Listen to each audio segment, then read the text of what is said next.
Admiral Tegenhoff bio je zarobljen 2 godine u arktičkom ledu. Naposljetku je njime otkrivena zemlja Franje Josipa, no zauvijek i ondje i ostao.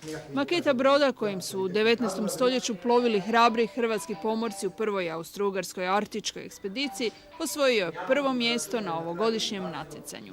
1,5 godinu dana sam ja izrađivao taj model sa stajanjima, jer je brod bil izlagan 3-4 puta od Kotora pa tu do Mošćeničke Drage.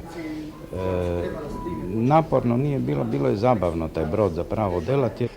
Imamo sad po broju 15 radova i bilo je ugodno ocjenjivati, u stvari zadovoljstvo, zato što i teško za ocjenjivanje su dosta podjednake makete, pogotovo ove pri vrhu. Izložba maketa brodova koji su sudjelovali na natjecanju otvorena je za javnost sve do 21. studenog, a građani će na njoj moći glasovati za svog favorita među maketama.